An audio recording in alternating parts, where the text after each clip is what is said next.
जय माता दी। Welcome to all of you my study channel study with Santosh. आज हम लोग बात करेंगे रेजनहाफर के संघर्ष सिद्धांत के बारे में। आज का टॉपिक एमए समाजशास्त्र के साथ साथ समाजशास्त्र विषय से पीजीटी, यूजीसी नेट और असिस्टेंट प्रोफेसर की तैयारी कर रहे परीक्षार्थियों के लिए भी विशेष रूप से उपयोगी होगा। आज के इस टॉपिक पर चर्चा करने से पहले हम चाहेंगे कि आप अपने साथ एक कॉपी और एक पेन भी रख लें, जिससे जो भी ज़रूरी जानकारी आपको मिले उसे साथ साथ नोट करते चलें। तो आइए शुरू करते हैं और जानने का प्रयास करते हैं कि रेजनहाफर का संघर्ष के बारे में क्या विचार है। जैसा कि हम सब जानते हैं, संघर्ष सिद्धांतों में सर्वश्री गुस्ताव रेजनहाफर का सिद्धांत एक महत्वपूर्ण सिद्धांत के रूप में माना जाता है। रेजनहाफर ने जो अपना संघर्ष का सिद्धांत प्रस्तुत किया है, उनका संघर्ष सिद्धांत मानव हित यानी ह्यूमन इंटरेस्ट पर आधारित है। रेजनहाफर का कहना है कि मानव समाज में होने वाले सभी प्रकार के संघर्षों का आधार या सभी प्रकार के संघर्षों का कारण मानव का हित है। इन मानवीय हितों का एक प्राणीशास्त्रीय आधार भी होता है। यानी रेजनहाफर का ये कहना है कि समाज में होने वाले सभी प्रकार के संघर्षों का मूल कारण या उसका मुख्य कारण मानव हित है, ह्यूमन इंटरेस्ट है। और ये जो मानव हित हैं, इनका एक बायोलॉजिकल बेस भी होता है। यानी मनुष्य आप जानते हैं कि मनुष्य एक सामाजिक प्राणी के साथ साथ वो एक प्राणीशास्त्रीय या जैविकीय प्राणी भी हैं। तो जैविकीय प्राणी के रूप में, एक प्राणी के रूप में मनुष्यों में कुछ जन्मजात प्रवृत्तियां होती हैं। इन जन्मजात प्रवृत्तियों के कारण ही मनुष्य जो है वो अपने हित या अपने स्वार्थ को विशेष रूप से महत्वपूर्ण मानता है और अपने हितों को पूरा करने के लिए भरसक प्रयास करता है। जैसे हम आपको उदाहरण दें तो एक जैविकीय प्राणी के रूप में जो मनुष्य है वो संतानों को जन्म देता है, अपने को दूसरों से बचा कर रखता है और अपने विकास को देख कर के खुश होता है। तो इस तरह से प्रकृति ने मनुष्य को इस प्रकार की प्रेरणाओं से भर दिया है। वास्तव में सामाजिक जीवन के लिए ये सभी प्रेरणाएं आवश्यक होती हैं, क्योंकि इनके बिना सामाजिक संरचना या सामाजिक जीवन का बना रहना संभव नहीं होता है। रेजनहाफर का मानना है कि ये जो प्राणीशास्त्रीय या जो जैविकीय प्रेरणाएं हैं, ये प्रेरणाएं ही सामाजिक हितों का आधार होती हैं और इन्हीं सामाजिक हितों को पूरा करने के लिए मनुष्य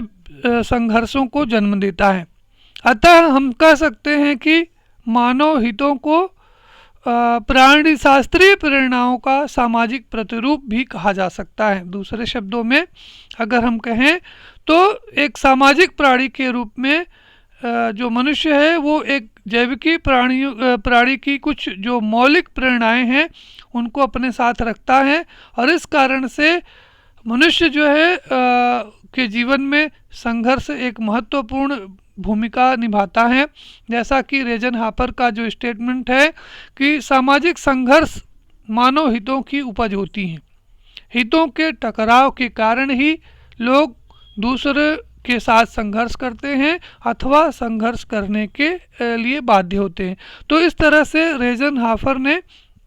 जो समाज में जो होने वाला संघर्ष है, उस संघर्ष को मानव हितों की उपज बताया है, मानव हितों का कारण बताया है। और हितों के टकराव के कारण, जैसा कि हम जानते हैं, सभी व्यक्तियों का जो हित होता है, स्वार्थ होता है, वो अलग अलग होता है, उनमें अंतर होता है। तो स्वार्थों में अंतर होने के कारण, अपने हितों में अंतर होने के कारण जो मनुष्य हैं वो एक दूसरे के साथ संघर्ष करते हैं। और ये जो संघर्ष है वो व्यक्ति के साथ व्यक्ति के रूप में और समूह के रूप में दोनों प्रकार का हो सकता है। यहाँ पर आपको स्क्रीन पर जो स्टेटमेंट दिखाई पड़ रहा होगा, जिसमें रेजनहाफर ने कहा कि मनुष्य अपने अस्तित्व की निरंतरता को बनाए रखने के लिए दूसरों के साथ सहयोग करता है। सहयोग करने का यह अर्थ नहीं है कि वह अपने हितों को भूल जाता है। वास्तव में वह अपने हितों को पूरा करने के लिए ही वह सहयोग करता है, और जब जब उसके हितों पर चोट पहुंचती है या चोट पहुंचने की संभावना होती है, तब तब जो मनुष्य है वो सहयोग को छोड़ करके संघर्ष का रास्ता अपनाता है या अपना सकता है। तो इस तरह से मनुष्य जो है आप देख रहे हैं कि मनुष्य जो है वो अपने हितों को पूरा करने के लिए ही सहयोग करता है। कहने का आशय ये है कि जो मनुष्य दूसरे के साथ सहयोग के आधार पर अपने स्वार्थों की पूर्ति में लगा हुआ होता है, तो सहयोग करने का हमारा आशय ये नहीं है कि वो अपने जो स्वार्थ हैं, जो अपने हित हैं, उसको भूल जाता है। अपने हितों को वो ध्यान में रखता है। वास्तव में रेजनहाफर का कहना है कि अपने हितों को पूरा करने के लिए ही वह दूसरे लोगों के साथ सहयोग करता है, और जब कभी भी ऐसी परिस्थितियां उत्पन्न होती हैं कि जिस कारण से उसके हित, उसके स्वार्थ को चोट पहुंचती है या उसके हित को पूरा होने में दिक्कत आती है, उसको ऐसा लगता है कि उसका हित पूरा नहीं हो सकता है, तो ऐसी परिस्थिति में जो मनुष्य है वो अपने सहयोग वाला जो रास्ता है, सहयोग का जो तरीका है, उसको छोड़ देता है और उसकी जगह पर वो संघर्ष को अपना लेता है। क्योंकि आप जानते हैं, हितों के आघात होने पर संघर्ष की प्रवृत्ति सभी लोगों में उत्पन्न होती है। यानी जब आप और हम सभी लोग अपने हितों को विशेष रूप से महत्वपूर्ण मानते हैं, और जब कभी भी जो व्यक्ति का जो हित है वो पूरा नहीं होता है या उसको पूरा होने में बाधा उत्पन्न होती दिखाई पड़ती है, तो ऐसी परिस्थिति में जो व्यक्ति है वो अपने हितों को पूरा करने के लिए स्वाभाविक रूप से संघर्ष का रास्ता अख्तियार करता है, संघर्ष का रास्ता अपना लेता है। यहाँ पर आपको ये ध्यान रखना है कि ये जो हितों के आधार पर, हितों के आघात के आधार पर जो संघर्ष की जो प्रवृत्ति है वो सभी लोगों में, सभी समाजों में एक समान नहीं होती है, क्योंकि हितों के प्रति अनुराग की जो मात्रा होती है वो अलग अलग व्यक्तियों में अलग अलग प्रकार की हो सकती है। तो इस तरह से हितों का पूरा होना व्यक्ति के लिए ज़रूरी है, और जब जब भी हितों को पूरा होने में बाधा उत्पन्न आती है या हितों को पूरा होने में संभावना प्रतीत नहीं होती है, तो ऐसी परिस्थिति में व्यक्ति जो है वो अपने हितों को पूरा करने के लिए स्वाभाविक रूप से संघर्ष करता है। यहाँ पर आपको याद रखना है, आपको ध्यान में रखना है कि जब जब समाज में जीवित रहने के साधनों की कमी होने लगती है या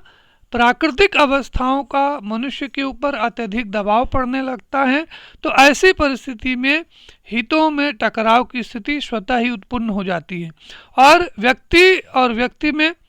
व्यक्ति और समूह में संघर्ष उत्पन्न होता है। क्योंकि आप जानते हैं कि जब समाज में सदस्य संख्या या जनसंख्या इतनी अधिक बढ़ जाती है तो जीवित रहने के साधनों की अत्यधिक कमी हो जाती है। तो ऐसी स्थिति में व्यक्ति या समूह अपने अस्तित्व को बनाए रखने के लिए संघर्ष करने को बाध्य हो जाता है। यह सच है कि मनुष्य अन्य सभी प्राणियों की तरह से ही अपनी जाति के अन्य लोगों के साथ शांतिपूर्ण तरीके से रहना पसंद करता है। फिर भी प्राकृतिक अवस्थाओं पर जनसंख्या का अत्यधिक दबाव हो जाने से या व्यक्तियों तथा समूहों के स्वार्थों या हितों में टकराव की स्थिति उत्पन्न होने से व्यक्ति के अंदर स्वाभाविक रूप से संघर्ष उत्पन्न होता है। अब आगे हम लोग बात करते हैं संघर्ष के परिणाम की। रेजनहाफर ने जो संघर्ष के जो परिणाम के स्वरूप में बताया है कि जब जब भी समाज में संघर्ष उत्पन्न होता है तो इस संघर्ष का सामाजिक परिणाम ये होता है कि समाज में व्यक्तिवाद और विभेदीकरण जैसी परिस्थितियां उत्पन्न होती हैं। व्यक्तिवादी जो विचारधारा है वो व्यक्ति के अपने ही हितों या अपने स्वार्थों के प्रति अधिक गंभीर बना देती हैं, जबकि विभिन्न स्वार्थों या हितों के आधार पर विभिन्न प्रकार के जो समूहों का निर्माण होता है उनसे समाज में विभेदीकरण अधिक स्पष्ट रूप से दिखाई पड़ता है। इस कारण से समाज में जब भी समाज में व्यक्तिवादी विचारधारा की वृद्धि होती है, समाज में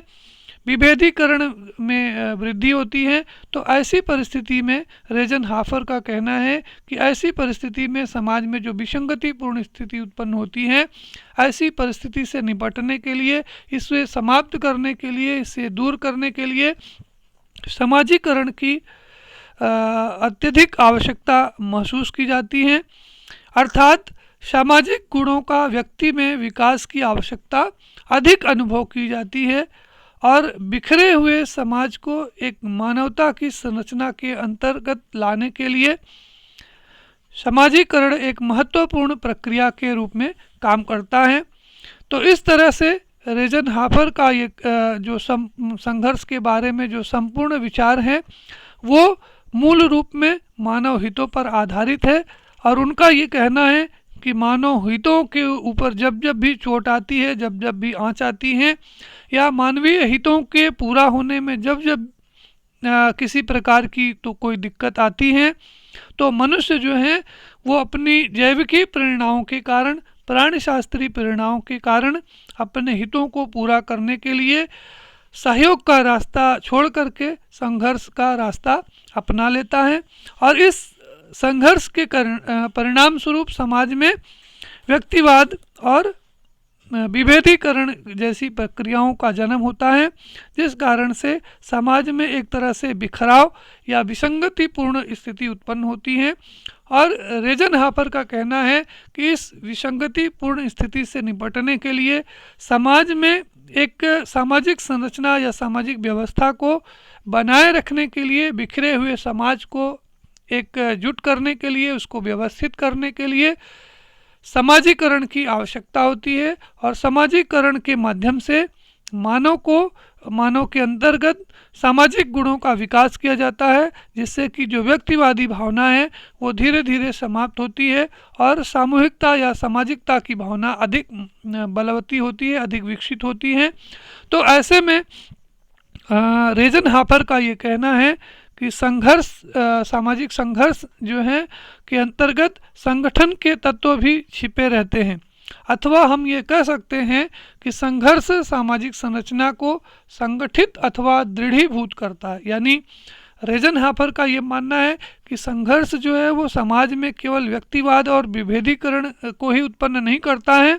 बल्कि संघर्ष जो है वो सामाजिक संरचना को संगठित या दृढ़ीभूत, जिसको अंग्रेजी में कहते हैं कंसोलिडेट करता है, यानी मजबूत करता है। तो संघर्ष जो है वो सामाजिक व्यवस्था को बनाए रखने के लिए, मजबूत करने के लिए का भी काम करता है। तो इस तरह से आज के इस वीडियो के माध्यम से